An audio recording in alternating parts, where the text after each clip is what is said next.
नमस्ते दोस्तों।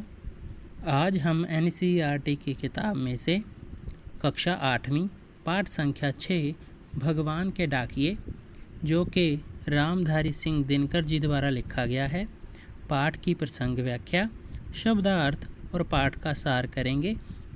आइए वीडियो को शुरू करते हैं। शब्दार्थ। डाकिए।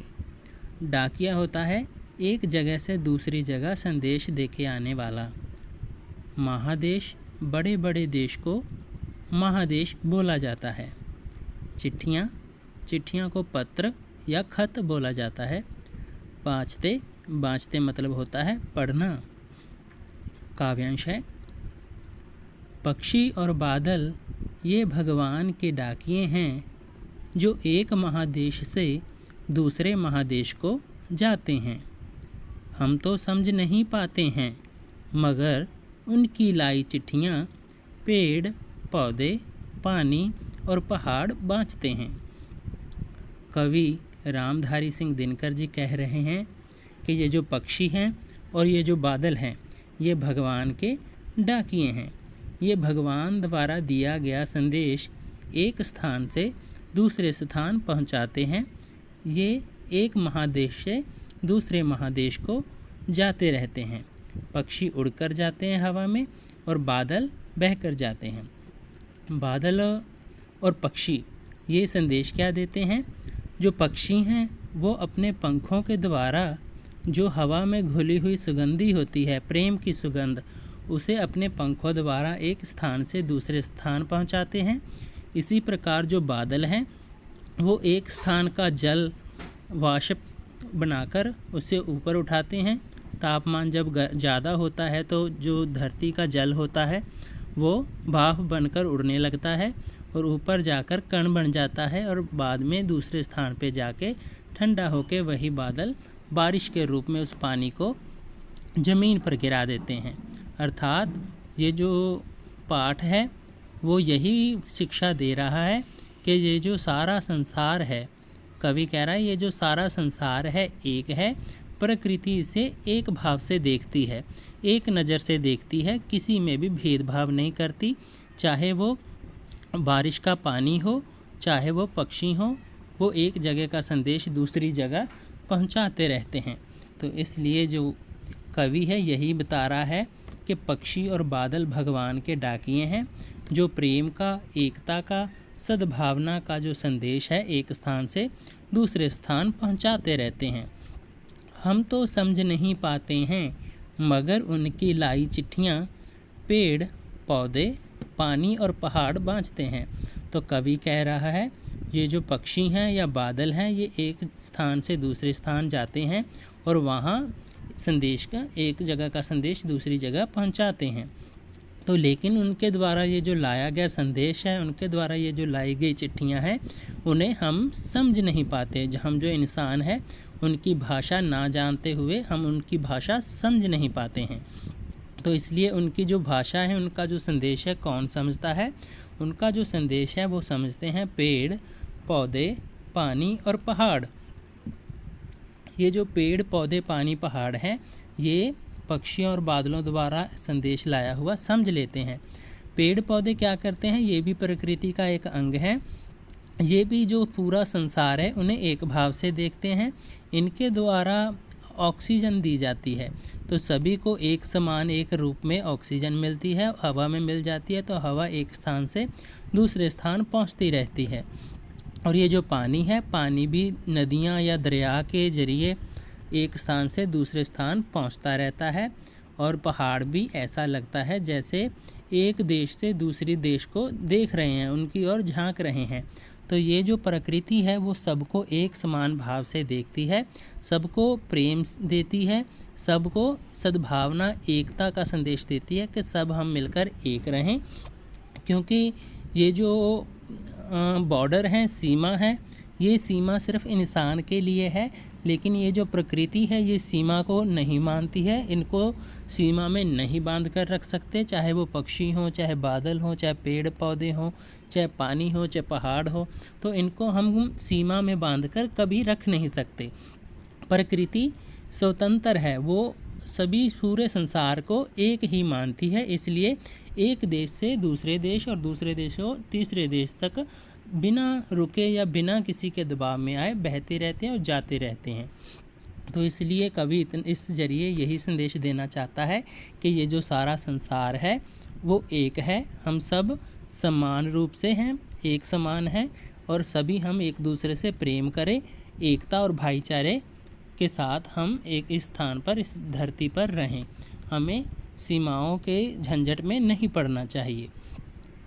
तो इसकी हम प्रसंग करेंगे। अब प्रसंग, प्रस्तुत पद्यांश हमारी हिंदी की पाठ्य पुस्तक वसंत 3 में से संकलित रामधारी सिंह दिनकर कृत रचित कविता भगवान के डाकिये से ली गई है।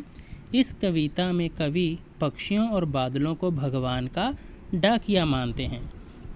तो ये जो प्रसंग होता है उसमें 3 चीज़ें लिखनी आवश्यक होती हैं। एक किताब का नाम जैसे वसंत भाग 3 है, एक कवि का नाम जैसे रामधारी सिंह दिनकर है और एक कविता का नाम भगवान के डाकिये।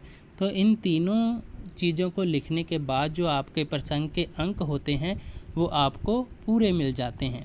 तो इन तीनों को आप ध्यान से पढ़िएगा। हर कविता के जो कवि का नाम है, कविता का नाम है और किस किताब में से है, इन तीनों चीज़ लिखने के बाद आपका जो प्रसंग के कुल अंक है वो आपको मिल जाते हैं। तो आगे से प्रसंग लिखते समय ये 3 चीज़ें ज़रूर याद करके फिर ही प्रसंग लिखें।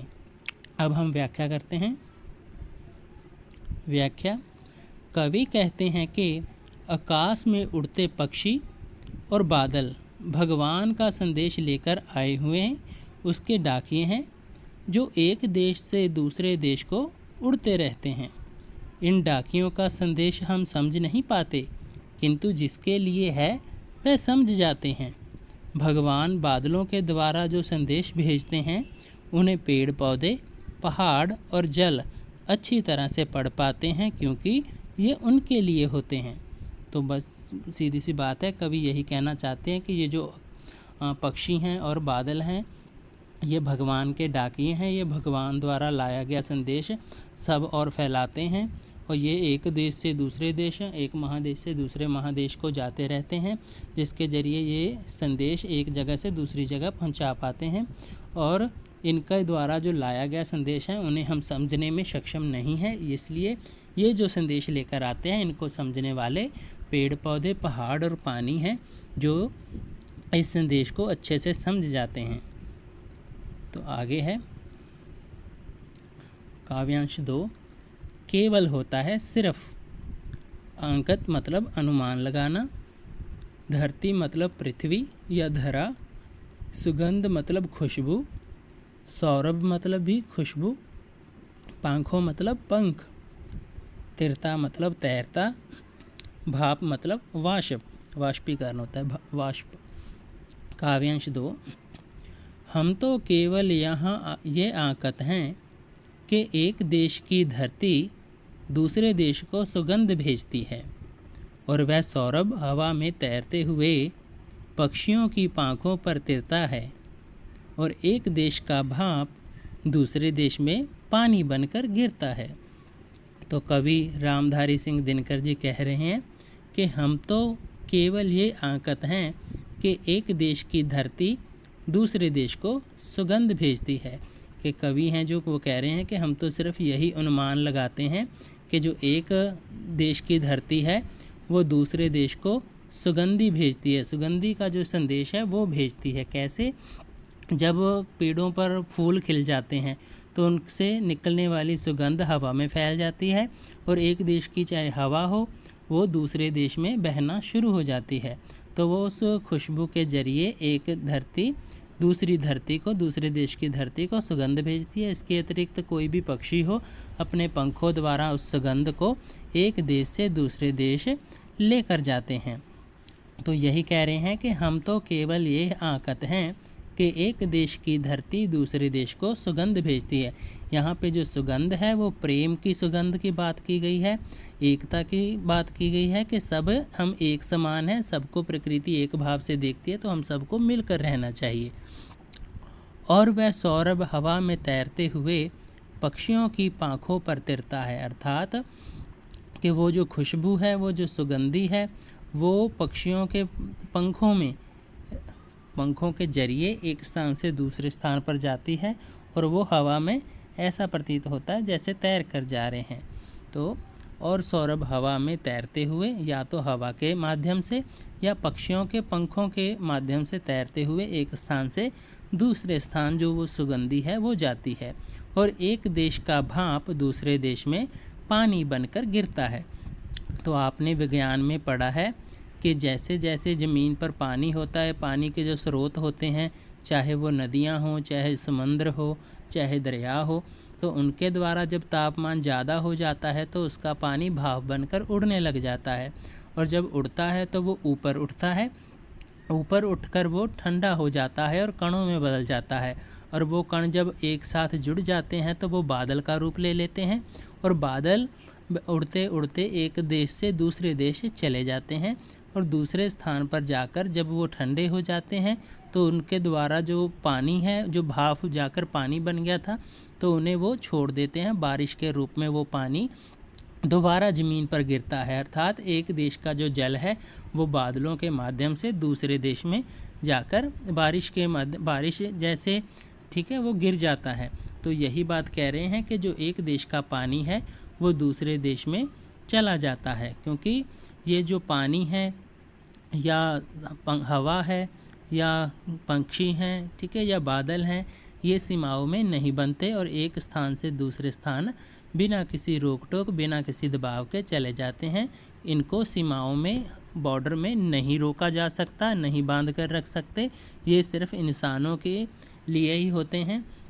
तो इसलिए जितना भी वो कवि कह रहा है कि हमें ये प्रकृति एक होकर रहने का संदेश देती है, मिलकर रहने का संदेश देती है। हमें एक दूसरे से प्रेम करना चाहिए, किसी के साथ भेदभाव नहीं करना चाहिए, सबको प्रेम से देखो, सबको प्रेम बांटो।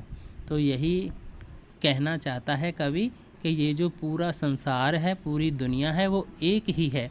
उन्हें देशों में, सरहदों में मत बांटो। ये सब जैसे प्रकृति के लिए एक है, वैसे ही मनुष्यों के लिए भी एक ही होना चाहिए सारा संसार, और एक जगह की जो भी वस्तु हो वो दूसरी जगह भेजनी हो तो प्रेम से, एकता से रहकर हम आसानी से भेज लाएं, किसी के बीच में कोई शत्रुता, कोई दुश्मनी ना हो। तो अब हम इसका प्रसंग करते हैं। प्रस्तुत पद्यांश हमारी हिंदी की पाठ्य पुस्तक वसंत 3 में से संकलित रामधारी सिंह दिनकर द्वारा रचित कविता भगवान के डाकिये से ली गई है। इस काव्यांश में कवि पूरे विश्व को एक मानते हैं। तो वही बात है, प्रसंग में 3 चीज़ें तो आवश्यक लिखनी ही होती हैं। किताब का नाम, कवि का नाम और कविता का नाम लिख दीजिएगा, आपके अंक पूरे आ जाएंगे। तो इस काव्यांश में कवि पूरे विश्व को एक मानते हैं कि हम सब एक हैं।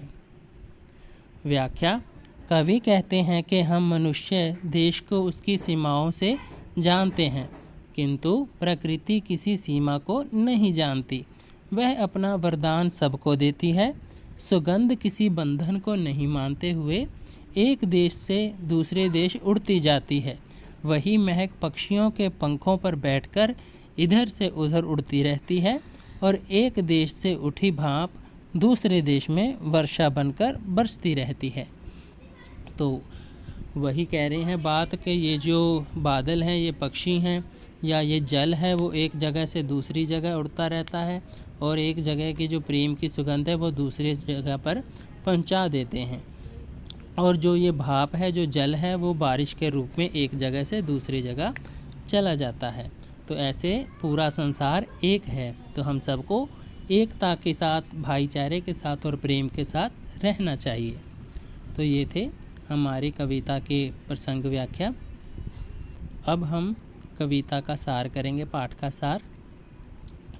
तो भगवान के डाकिया पाठ का सार है। इस कविता में दिनकर जी बताते हैं कि पक्षी और बादल भगवान के डाकिये हैं, जो एक विशाल देश का संदेश लेकर दूसरे विशाल देश को जाते हैं। उनके लाए पत्र हम नहीं समझ पाते, मगर पेड़ पौधे, जल और पहाड़ पढ़ लेते हैं। यहाँ कवि ने बादलों को हवा में और पक्षियों को पंखों पर तैरते दिखाया है। वह कहते हैं कि एक देश की सुगंधित हवा दूसरे देश पक्षियों के पंखों द्वारा पहुंचती है, इसी प्रकार बादलों के द्वारा एक देश का भाप दूसरे देश में वर्षा बनकर गिरता है। तो ये पाठ का सार होता है। जो कविता होती है उसे हम अपने शब्दों में लिखना होता है, तो वो पाठ का सार है। तो आप इस प्रकार पाठ का सार लिख सकते हैं।